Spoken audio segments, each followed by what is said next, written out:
नमस्कार दोस्तों। स्वागत है आपका मेरे YouTube चैनल के एक और नए वीडियो में। दोस्तों, आज की इस वीडियो में हम वर्डप्रेस पर पोस्ट लिखना सीखेंगे। मैं इस वीडियो में आपको सिखाऊंगा कि किस प्रकार से आप वर्डप्रेस में पोस्ट बना सकते हैं और पोस्ट बनाकर उसे पब्लिश कर सकते हैं। तो चलिए, आपका अधिक समय न लेते हुए शुरू करता हूँ आज का यह वीडियो और चलते हैं अपने लैपटॉप की स्क्रीन पे। तो जैसे ही आप अपने वर्डप्रेस डैशबोर्ड में लॉगिन करेंगे तो आपको पोस्ट वाले ऑप्शन में कर्सर ले जाना है और फिर ऑल पोस्ट पर क्लिक करना है। अब यहाँ पर से आप देख सकते हैं कि आपने कितने पोस्ट पब्लिश किए हैं। अगर आपने पहले से कुछ पोस्ट पब्लिश कर दिए हैं तो वह सभी आपको यहाँ पे देखने को मिल जाएंगे। इसके अलावा जितने पोस्ट आपने ड्राफ्ट में डाले हैं और जितने पोस्ट आपने ट्रांस में डाले हैं वो सभी आपको यहाँ से देखने को मिल जाएंगे। सिंपली आपको नया पोस्ट लिखने के लिए क्या करना है, ऐड न्यू पर क्लिक करना है। ऐड न्यू पर क्लिक करते ही आप वर्डप्रेस के पोस्ट एडिटर में पहुंच जाएंगे। यहां से आप अब पोस्ट बना सकते हैं। तो वीडियो में आगे बढ़ने से पहले मैं आपको बता देता हूं, वर्डप्रेस में पोस्ट लिखने के लिए दो एडिटर अवेलेबल होते हैं, एक क्लासिक एडिटर और दूसरा ब्लॉक एडिटर। क्लासिक एडिटर में क्या होता है कि इसमें आपको माइक्रोसॉफ्ट वर्ड की तरह एक इंटरफेस मिलता है, जिसके सबसे ऊपर में एक टूल बार होता है और नीचे पोस्ट लिखने के लिए पोस्ट एडिटर होता है। आप टूल बार के द्वारा पोस्ट एडिटर में पोस्ट की फॉर्मेटिंग कर सकते हैं। क्लासिक एडिटर का इस्तेमाल करने के लिए आपको सिंपली क्लासिक एडिटर प्लगइन को इंस्टॉल कर लेना है। फिर आपका वर्डप्रेस में पोस्ट एडिटर क्लासिक एडिटर के रूप में ही ओपन होगा। और वर्डप्रेस में दूसरा एडिटर होता है ब्लॉक एडिटर। जो अभी आप इंटरफेस देख रहे हैं ये ब्लॉक एडिटर है। इसमें एक प्लस का आइकन होता है जिसके द्वारा आप अलग अलग ब्लॉक को सिलेक्ट करके अपने पोस्ट में इंसर्ट कर सकते हैं। अगर आप कोई क्लासिक एडिटर का प्लगइन इंस्टॉल नहीं करते हैं तो आपका by default editor block editor ही रहेगा। आपको बता दूं, ब्लॉक एडिटर वर्डप्रेस का बाय डिफॉल्ट एडिटर है जिसमें आप ब्लॉग के रूप में अपना पोस्ट तैयार करते हैं। क्योंकि ब्लॉग एडिटर में आपको ज़्यादा सुविधाएं मिलती है और इसका इस्तेमाल करना भी काफ़ी आसान है, इसलिए मैं आपको इस वीडियो में ब्लॉग एडिटर में पोस्ट लिखना ही सिखाऊंगा। मैं आपको सिखाऊंगा कि किस प्रकार से आप अलग अलग ब्लॉग को सिलेक्ट करके अपने पोस्ट में ऐड कर सकते हैं। तो अभी आप ये इंटरफेस देख रहे हैं, ये ब्लॉग एडिटर का इंटरफेस है। सबसे ऊपर पे आपको ऑप्शन मिलता है ऐड टाइटल का। यहाँ से आप अपने ब्लॉग पोस्ट का टाइटल लिख दीजिए। आपको जो भी टाइटल अपने ब्लॉग पोस्ट का रखना है उसे यहाँ पर लिख लीजिए। मैंने पहले से एक पोस्ट रेडी करके रखा है व्हाट इज एसईओ पर, तो मैं इसी आर्टिकल को आपको पब्लिश करके दिखाऊंगा। दोस्तों, वैसे तो आप डायरेक्ट वर्डप्रेस पर भी आर्टिकल लिख सकते हैं, लेकिन अगर आप गूगल डॉक या माइक्रोसॉफ्ट वर्ड में आर्टिकल लिख कर रखते हैं तो उससे आपको ज़्यादा आसानी होती है। आप सिंपली उस आर्टिकल को कॉपी करके वर्डप्रेस में पेस्ट कर सकते हैं और उसके बाद आर्टिकल की फॉर्मेटिंग कर सकते हैं। तो मैं आपको दिखाता हूं कि किस प्रकार से आप आर्टिकल की फॉर्मेटिंग कर सकते हैं। तो मैंने ये एक आर्टिकल तैयार करके रखा है। मैं सिंपली इसको कॉपी करूंगा, कॉपी करके मैं यहाँ पे पेस्ट कर दूंगा। अब हम देखते हैं किस प्रकार से आप अपने आर्टिकल की फॉर्मेटिंग करेंगे। तो चूंकि यह आर्टिकल एसईओ से रिलेटेड है इसलिए मैंने इसका टाइटल बना दिया what is SEO and how does SEO work. ये हमारा ब्लॉग पोस्ट का टाइटल हो गया। यहाँ पे लिखा है मैंने, hey guys welcome back to my blog, in this article we are going to talk about what is SEO. तो ये एक पैराग्राफ है जो कि एक ब्लॉग में लिखा गया है। तो दूसरा यहाँ से जहाँ पे लिखा है so if you want to know, तो ये दूसरा ब्लॉग है और ये भी पैराग्राफ का ही ब्लॉग है। पैराग्राफ का ब्लॉग बाय डिफॉल्ट ही रहता है, जैसे कि आप इंटर करेंगे तो ये सीधा पैराग्राफ का ही ब्लॉग ओपन हो जाएगा। तो आप यहाँ से सीधे लिखना स्टार्ट कर सकते हैं। तो अब मैं आपको बताता हूँ कैसे आप अलग अलग ब्लॉग अपने वर्डप्रेस पोस्ट एडिटर में सेलेक्ट कर सकते हैं। तो सबसे पहले हम जानेंगे हेडिंग के ब्लॉग को किस प्रकार लगाना है। किसी भी ब्लॉग पोस्ट में हेडिंग टैग बहुत महत्वपूर्ण होता है और इसे लगाना काफ़ी ज़रूरी होता है। तो हेडिंग टैग के लिए, जैसे कि हमारी पहले ही हेडिंग है व्हाट इज एसईओ, तो मैं सिंपली आपको इस ब्लॉक को सिलेक्ट कर लेना है और यहाँ पर जो फर्स्ट ऑप्शन दिख रहा है पैराग्राफ का, इस पर क्लिक करें और यहाँ पर ट्रांसफॉर्म टू हेडिंग को सिलेक्ट करना है। और अब आपका ये वाला हेडिंग बन गया, व्हाट इज एसईओ हेडिंग बन गया। यहाँ से आप इसे H3, H4, H5, H6 आदि बना सकते हैं। चूँकि यह मेरे ब्लॉग की पहली हेडिंग है तो मैं इसे H2 ही रहने दूंगा। आप चाहते हैं तो यहाँ से इसको सेंटर में ला सकते हैं टेक्स्ट को। अगर आप इस पर बैकग्राउंड लगाना चाहते हैं तो यहाँ से इसका बैकग्राउंड भी लगा सकते हैं। तो इस प्रकार टेक्स्ट का कलर चेंज करना चाहते हैं तो टेक्स्ट का कलर भी चेंज कर सकते हैं। तो इस प्रकार से आप इस हेडिंग की फॉर्मेटिंग कर सकते हैं। जिस प्रकार से मैंने आपको ये हेडिंग की फॉर्मेटिंग करनी सिखाई, तो इसी प्रकार से आप वर्डप्रेस में किसी भी टेक्स्ट का फॉर्मेटिंग कर सकते हैं। आप पैराग्राफ की फॉर्मेटिंग कर सकते हैं या कोई आपने अन्य टेक्स्ट लिखा है उसकी फॉर्मेटिंग कर सकते हैं। तो ये सीख गए कि आप कैसे आपको हेडिंग लगाना है। अब हम जानते हैं कैसे हम किसी इमेज को अपने वर्डप्रेस पोस्ट में लगा सकते हैं। तो इमेज को लगाने के लिए आपको सिंपली यहाँ पे कर्सर ले जाना है। जैसे ये पैराग्राफ यहाँ पे खत्म हो रहा है, ये ब्लॉक खत्म हो रहा है, इस ब्लॉक के बीच में आपको कर्सर ले जाना है और फिर यहाँ पे जो प्लस का आइकन है इस पर आपको क्लिक कर लेना है। अब आपको यहाँ पे इमेज वाले ब्लॉक को सिलेक्ट कर लेना है। चूंकि मेरा अभी यहाँ पे इमेज वाला ब्लॉक दिख रहा है, अगर आपका ये शो नहीं हो रहा है तो आपको सिंपली सर्च बॉक्स में इमेज लिखकर सर्च करना है और फिर आपको इमेज का ब्लॉक मिल जाएगा। आपको इस ब्लॉक को सिलेक्ट कर लेना है। इसके बाद आपको अपलोड पे क्लिक करना है और फिर अपने डेस्कटॉप से इमेज को अपलोड कर लेना है अपने पोस्ट में। क्योंकि मैंने इमेज पहले से डाउनलोड करके रखी है, इस प्रकार से आप इमेज लगा सकते हैं। अब चलिए आप जानते हैं कि इमेज की फॉर्मेटिंग कैसे करते हैं। आपको सिंपली क्या करना है, अगर आप चाहते हैं कि इमेज सेंटर में हो तो आपको इस पे क्लिक करना है और यहाँ पे अलाइन सेंटर पे आपको क्लिक कर लेना है। तो अगर आप चाहते हैं कि आपकी इमेज राउंडेड शेप में दिखे तो यहाँ से इसका स्टाइल राउंडेड सेलेक्ट कर सकते हैं। यहाँ पे आप अल्ट टेक्स्ट दे सकते हैं। अल्ट टेक्स्ट एसईओ के पॉइंट ऑफ से बहुत इंपॉर्टेंट होता है, क्योंकि जो भी गूगल के क्रॉलर होते हैं वो हमारी इमेज को समझ नहीं पाते कि ये इमेज किस चीज से रिलेटेड है। तो अल्ट टेक्स्ट को पढ़कर ही समझ पाते हैं कि इमेज किस चीज से रिलेटेड है। तो यहाँ पे मेरा व्हाट इज एसईओ मैंने अल्ट टेक्स्ट। तो यहाँ से आप इमेज का साइज डिफाइन कर सकते हैं कि आप थंबनेल साइज रखना चाहते हैं, मीडियम साइज या फुल साइज। अगर थंबनेल करेंगे तो इमेज का साइज छोटा हो जाएगा, मीडियम करेंगे तो थोड़ी बड़ा हो जाएगा और फुल साइज करेंगे तो इमेज फुल साइज में ओपन हो जाएगी। मीडिया सेटिंग में मैंने आपको इमेज का साइज डिफाइन करना सिखाया है। आप चाहें तो अपने अनुसार भी कोई साइज सेट कर सकते हैं। तो इस प्रकार से आप इमेज की फॉर्मेटिंग कर सकते हैं। चलिए अब हम अगले ब्लॉक के बारे में जानते हैं कि कैसे आप सेपरेटर लगा सकते हैं। माना आप किसी, ये हेडिंग है हमारा हाउ डज एसईओ वर्क, ये भी हमारी एक हेडिंग है। अब आप चाहते हैं कि इन दो हेडिंग को सेपरेट करने के लिए मुझे एक सेपरेटर की आवश्यकता है। सेपरेटर मतलब कि एक पूरी सिंपल एक लाइन होती है। तो आपको सिंपली सेपरेटर लगाने के लिए इन दोनों के बीच में फिर से कर्सर ले जाना है और यहाँ पर जो प्लस का आइकन दिख रहा है इस पर क्लिक करना है।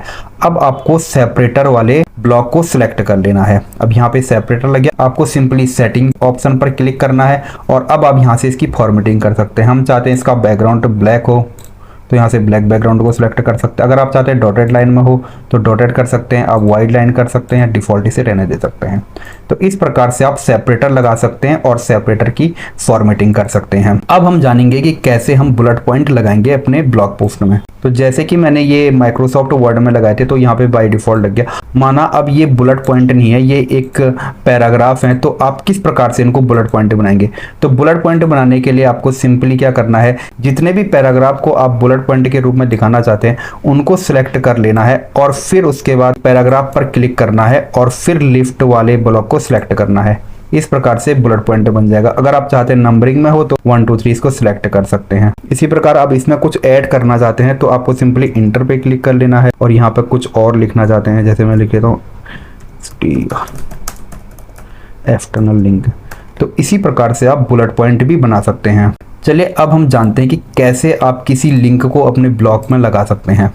तो जैसे ये ऑन पेज एसईओ है, हम इस पे लिंक लगाना चाहते हैं तो आपको ऑन पेज एसईओ इसको सिलेक्ट करना है और फिर ये लिंक वाला ऑप्शन है, इस लिंक वाले ऑप्शन पर आपको क्लिक करना है और जिस वेब पेज का आप लिंक लगा रहे हैं उस वेब पेज के लिंक को कॉपी करके यहाँ पर पेस्ट कर देना है। अगर आप चाहते हैं कि लिंक दूसरी टैब में ओपन हो तो इसे ओपन इन न्यू टैब करके सिलेक्ट कर लेना है। तो इस प्रकार से आप लिंक को लगा सकते हैं। जब आप किसी अन्य ब्लॉग के लिंक को अपने पोस्ट में ऐड करते हैं तो इसे हम एक्सटर्नल लिंक कहते हैं और जब आप अपने ही ब्लॉग पोस्ट के लिंक को अपने ब्लॉग में ऐड करते हैं तो उसे इंटरनल लिंक कहते हैं। तो इस प्रकार से आप लिंक को भी अपने ब्लॉग पोस्ट में ऐड कर सकते हैं। चलिए अब हम जानते हैं कि कैसे आप बटन को अपने ब्लॉग पोस्ट में लगा सकते हैं। माना कि आप यहाँ पर कोई बटन लगाना चाहते हैं तो आपको सिंपली क्या करना है, यहाँ पे कर्सर ले जाना, फिर ये ऐड ब्लॉक का ऑप्शन आ रहा है, इस पे क्लिक करना है और फिर बटन लिख के सर्च करना है।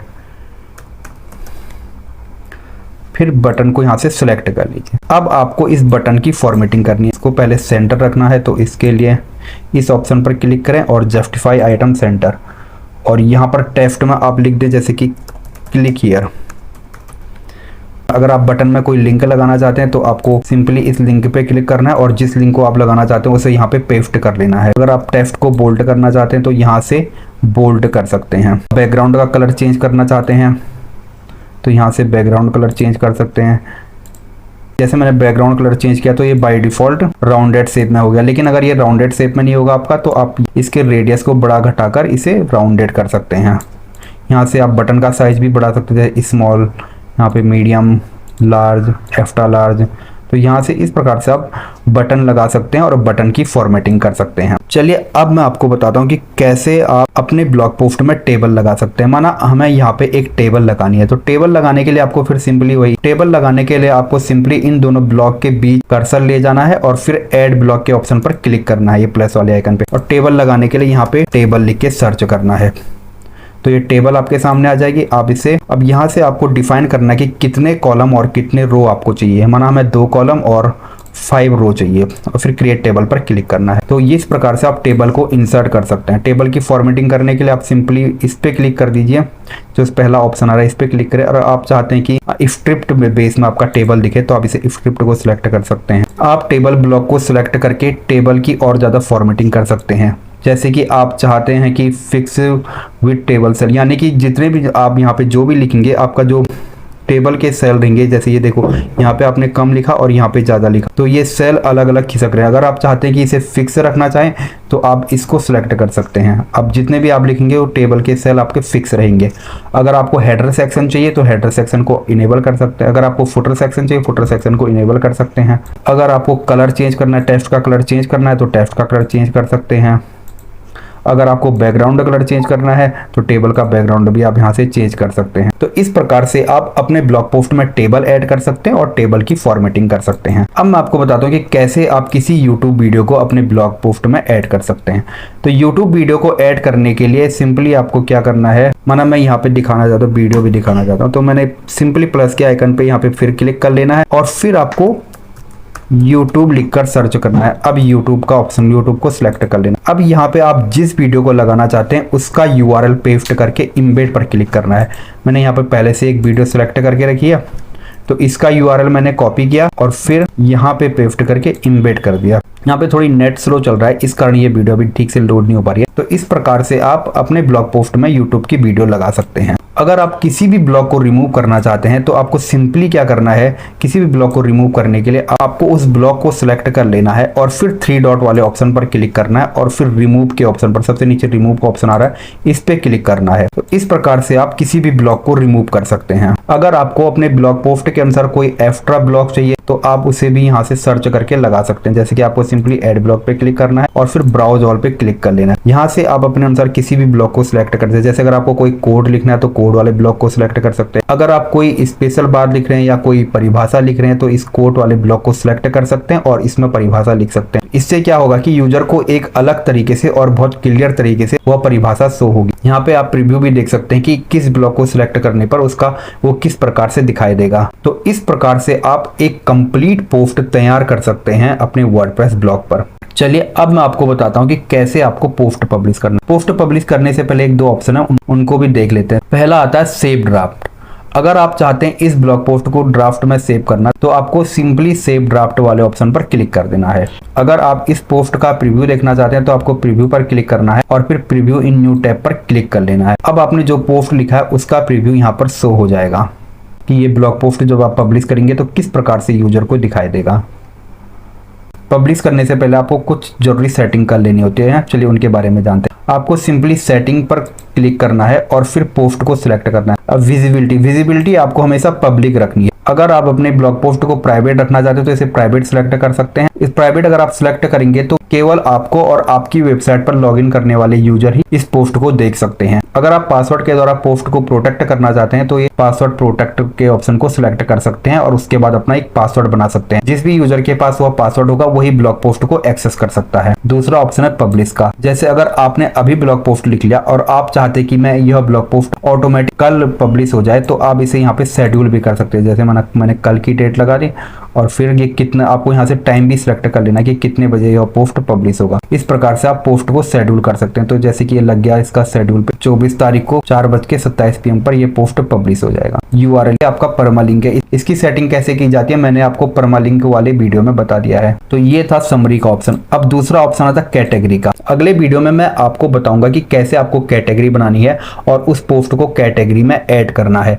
आपको सिंपली जैसे ये SEO का पोस्ट है तो मैं अपने ब्लॉग में एक एसईओ की कैटेगरी बना सकता हूं और उसमें इस पोस्ट को ऐड कर सकता हूं। कैटेगरी का इस्तेमाल इसलिए किया जाता है ताकि अलग अलग कैटेगरी के कंटेंट को विजिटर अपने इंटरेस्ट के अनुसार एक्सेस कर सके। अगला ऑप्शन आता है टैग का। इसके बारे में भी मैं आपको अगले वीडियो में बताऊंगा। टैग में आपको सिंपली वो कीवर्ड लिखने पड़ते हैं जिन्हें आपने अपने ब्लॉग पोस्ट में लिखा। जैसे मैंने एसईओ से रिलेटेड ब्लॉग पोस्ट लिखा तो मैं simply SEO on page SEO, इस प्रकार के मैं टैग बना सकता हूं। अगला ऑप्शन आता है फीचर इमेज का। यह एक थंबनेल इमेज होती है जो कि आपके कैटेगरी या होम पेज में दिखती है। आप हर ब्लॉग पोस्ट पे एक फीचर इमेज जरूर लगाएं। फीचर इमेज लगाने के लिए आपको सिंपली सेट फीचर इमेज पर क्लिक कर लेना है और आप जिसे फीचर इमेज लगाना चाहते हो उसे सेलेक्ट करके सेट फीचर इमेज पर क्लिक कर लेना है। इस प्रकार से आपका फीचर इमेज लग गया। अगला ऑप्शन है डिस्कशन का। अगर आप अपने ब्लॉग पोस्ट में कमेंट का सेक्शन डिसेबल करना चाहते हैं तो अलाउ कमेंट को आप ऑफ कर दीजिए। अगर आप चाहते हैं कि पिंग बैक और ट्रैक बैक भी डिसेबल हो तो इस बॉक्स को आप चेक कर सकते हैं। अगला ऑप्शन आता है लेआउट का। यहाँ से आप सिलेक्ट कर सकते हैं कि आपका ब्लॉग, इस पर्टिकुलर ब्लॉग पोस्ट का लेआउट कैसा होगा। साइड बार लेआउट, अगर आप साइड बार नहीं चाहते तो नो साइड बार कर सकते हैं। अगर आप चाहते हैं साइड बार लेफ्ट में हो तो लेफ्ट साइड बार कर सकते हैं। अगर आप चाहते हैं दोनों साइड बार दिखे तो बोथ साइड बार कर सकते हैं। यहाँ से आप ब्लॉग पोस्ट का लेआउट कंप्लीट सेट कर सकते हैं। जैसे ये फुटर विजेट का, यहाँ से आप सिलेक्ट कर सकते हैं आपके फुटर में कितने विजेट दिखने चाहिए। अगर आप चाहते हैं कि कोई विजेट आपके फुटर में ना दिखे तो इसको 0 विजेट कर सकते हैं। इसी प्रकार आप कंटेंट कंटेनर का, यहाँ से आप कर सकते हैं कि आपका कंटेंट फुल विथ हो या कंटेंट में हो। अगर आप चाहते हैं कि कंटेंट का टाइटल ना दिखे तो आप इस बॉक्स को चेक कर सकते हैं। इसके बाद जो टाइटल यूजर को शो नहीं होगा। तो इस प्रकार से आप अपने अनुसार ये सारी सेटिंग करके फिर अंत में आपको पोस्ट को पब्लिश कर लेना। पोस्ट को पब्लिश करने के लिए आपको सिंपली क्या करना है, पब्लिश वाले बटन पर क्लिक कर लेना है और फिर दोबारा पब्लिश पर क्लिक कर लेना है। तो इस प्रकार से आप वर्डप्रेस में एक पोस्ट को पब्लिश कर सकते हैं। तो दोस्तों यह थी वर्डप्रेस ब्लॉग में पोस्ट बनाने से लेकर पोस्ट पब्लिश करने की पूरी इन्फॉर्मेशन। मुझे उम्मीद है कि इस वीडियो को देखकर आप वर्डप्रेस पर पोस्ट बनाना सीख गए होंगे। यदि अभी भी आपके मन में कोई डाउट है तो मुझे कमेंट बॉक्स में बता सकते हैं। मैं जल्दी से जल्दी आपके सवालों का जवाब देने की कोशिश करूंगा। और अगर यह वीडियो आपको पसंद आए तो इसे अपने दोस्तों के साथ शेयर करें और चैनल को पहली बार विजिट कर रहे हैं तो चैनल को सब्सक्राइब करके जरूर जाइए। वीडियो को अंत तक देखने के लिए आपका बहुत बहुत धन्यवाद।